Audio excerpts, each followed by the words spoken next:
तो आज मैं आपको परिमेय संख्या के बारे में बताने जा रहा हूँ। परिमेय संख्या, इसको इंग्लिश में कहते हैं rational number, RATION, rational number. ये इसकी इंग्लिश होती है परिमेय संख्या की। आइए अब इसका डिफिनीशन समझते हैं परिमेय संख्या का। एक ऐसी संख्या जो P/Q के रूप का हो या जिसे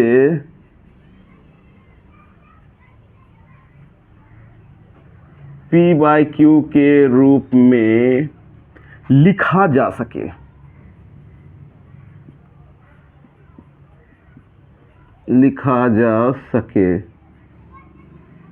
जहां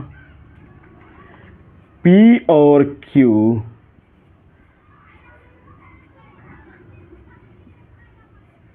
दोनों पूर्णांक हो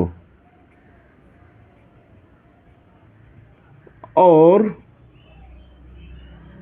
Q does not equal to 0, comma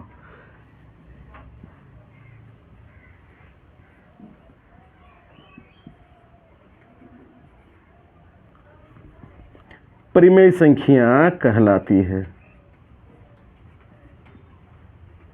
तो यह है परिमेय संख्या का डिफिनीशन। एक ऐसी संख्या जो P/Q के रूप का हो, मतलब ये बट्टे के रूप में होगा, P/Q के रूप का हो या जिसे P/Q के रूप में लिखा जा सके। अगर ये P/Q के रूप में नहीं है तो उसको P/Q के रूप में हम बना सकते हैं, जहां P और Q दोनों पूर्णांक हो। ये P और Q दोनों क्या होगा? पूर्णांक होगा और Q does not equal to 0।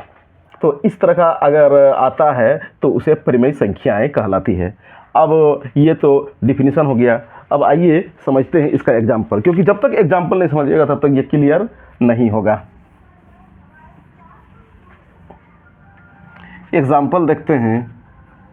जैसे हम 4/9 लेते हैं, 4/9, तो ये 4 और 9 दोनों आपका पूर्णांक है।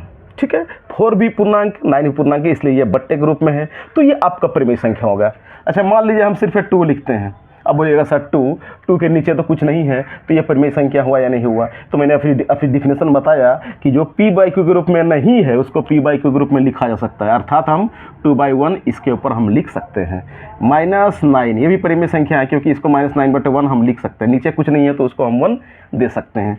7/-2, मतलब अगर ये बट्टे के रूप में है, फ्रैक्शन के रूप में है, तो इसको परिमेय संख्या कह देंगे। अगर नहीं भी है तो उसके नीचे हम 1 लगा करके उसको परिमेय संख्या में बदल सकते हैं। 4/-3, -8/4, -9/7, ये सारे के सारे परिमेय संख्या हैं। अब परिमेय संख्या में ये P और Q जो बट्टे के रूप में है, दोनों निगेटिव भी हो सकते हैं, पॉजिटिव भी हो सकते हैं। जैसे ये -9/1, 7/-2, ये नीचे हर इसका निगेटिव है, मतलब तो पूर्णांक तो मैंने कहा, तो पूर्णांक निगेटिव भी होता है, तो निगेटिव भी हो सकता है, पॉजिटिव दोनों हो सकता है। जैसे यहाँ पर -8/9, ये ऊपर में निगेटिव हो गया, तो निगेटिव -8/3 कर दीजिए, तो -8/3, तो ये भी आपका परिमेय संख्या हो गया। मतलब ये अगर माइनस देना है, अगर हर के आगे माइनस दीजिए या फिर अंश के आगे माइनस दीजिए या फिर दोनों इस तरह के नीचे जस्ट आगे में दीजिए, तो ये सब के सब परिमेय संख्या ही होगा। अब परिमेय संख्या कब नहीं होगा, किस सिचुएशन में परिमेय संख्या नहीं होगा, वो जरा आप समझिए और ध्यान से। जैसे मान लीजिए कि 7/0 हो गया, तो ये परिमेय संख्या नहीं हुआ। क्यों नहीं हुआ? क्योंकि नीचे 0 नहीं होना चाहिए। मैंने डिफिनीशन में ही कह दिया है कि एक ऐसी संख्या जिसे P/Q के रूप में लिखा जा सके और P और Q दोनों पूर्णांक हो और नीचे का वैल्यू 0 नहीं होना चाहिए, यानी Q का वैल्यू 0 नहीं होना चाहिए। तो यहाँ 0 आ गया, इसलिए ये पूर्णांक नहीं हुआ, सॉरी परिमेय संख्या नहीं हुआ। -7/0 ये भी परिमेय संख्या नहीं होगा। 1/0 ये परिमेय संख्या नहीं होगा। नीचे 0 नहीं आना चाहिए। तो ये हुआ आपका परिमेय संख्या। ओके।